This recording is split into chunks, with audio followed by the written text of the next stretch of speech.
Bonjour ou bonsoir, tout dépend à quelle heure vous écoutez ce podcast de l'ODJ Média. Notre chroniqueur invité, Abdeslam Sediki, partage son avis et ses réflexions. Dans un article qu'il a intitulé « L'inflation au Maroc, les pauvres sont plus affectés que les riches ». Alors écoutons-le dans ce podcast. L'auteur commence son article ainsi. L'inflation au Maroc, comme dans la plupart des pays, est calculée sur la base de l'évolution de l'indice des prix à la consommation. Le HCP publie mensuellement et annuellement les données recueillies dans un certain nombre de villes représentant les 12 régions du royaume. Ces données, loin d'être parfaites, sont les seules disponibles pour appréhender l'évolution du coût de la vie. Très souvent, on remarque une différence entre l'indice des prix à la consommation diffusé et le ressenti de la population. Si cette différence pouvait s'expliquer pour des raisons subjectives, elle est due également à la méthodologie suivie pour la collecte de l'information.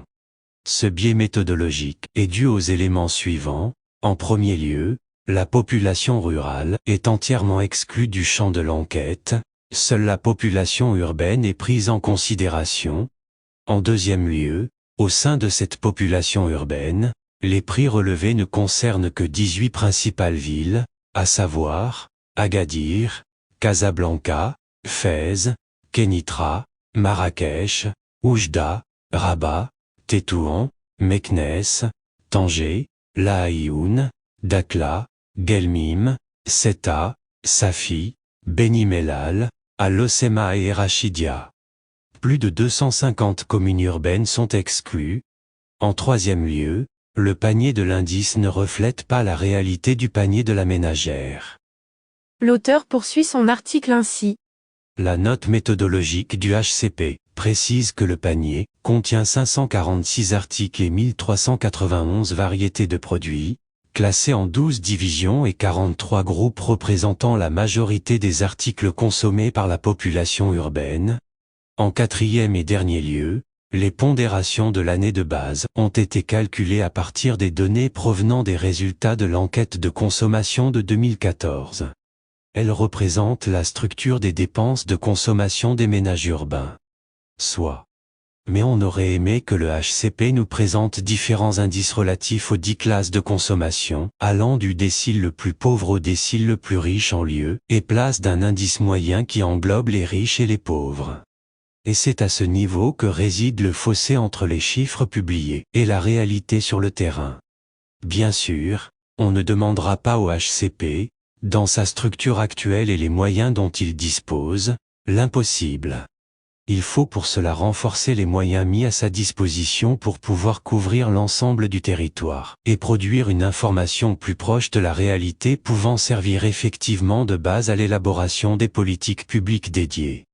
En attendant, et faute de mieux, on continuera à travailler avec ce qu'on a.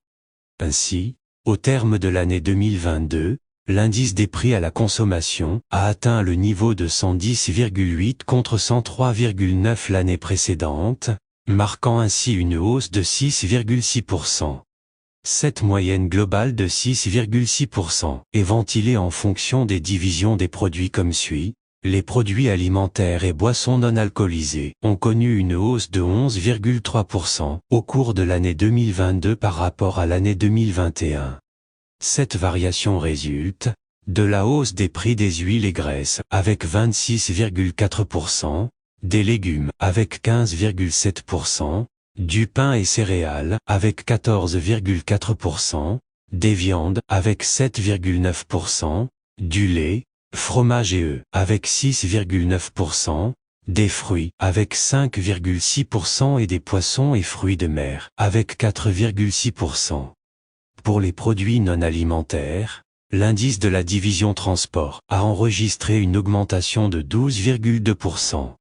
Celle-ci résulte essentiellement de l'augmentation des indices des carburants et lubrifiants pour véhicules de tourisme avec 42,3%.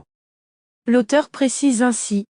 L'indice de la division meubles, articles de ménage et entretien courant du foyer, a connu une hausse de 5,1%. L'indice de la division articles d'habillement et chaussures a connu une hausse de 4,8% et celui de la division loisirs et culture a augmenté de 4,1%.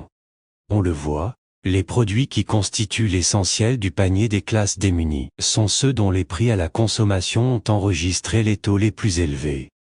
D'ailleurs, la Banque mondiale dans son dernier rapport sur l'économie marocaine n'a pas manqué de le souligner en effet.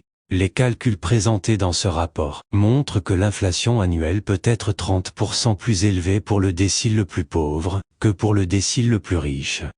En outre, les pressions inflationnistes pourraient être plus intenses dans le milieu rural, où les niveaux de pauvreté sont également plus élevés. Ces écarts d'inflation sont principalement dus à l'impact de la hausse des prix des produits alimentaires, qui représente la part la plus importante du panier de consommation des ménages les plus pauvres. Ce qui explique, en grande partie, le mécontentement populaire contre cette augmentation vertigineuse des prix et qui a obligé, enfin, le gouvernement à sortir de son silence, mais sans aller jusqu'à mettre en œuvre une politique conséquente et réfléchie pour protéger le pouvoir d'achat des citoyens. L'auteur ajoute ainsi. On dénombre également une variation des prix entre les 15 villes retenues allant de 8,4% enregistrées à Al-Hoceima à 5,3% enregistrées à Dakhla et Agadir, soit une différence de 3,1 points, ce qui n'est pas négligeable. Il serait utile d'entreprendre des enquêtes plus pointues sur le terrain, pour comprendre ces différences de prix. Le gouvernement ne doit pas se contenter de ces sorties théâtrales et circonstancielles pour croire que le problème est résolu.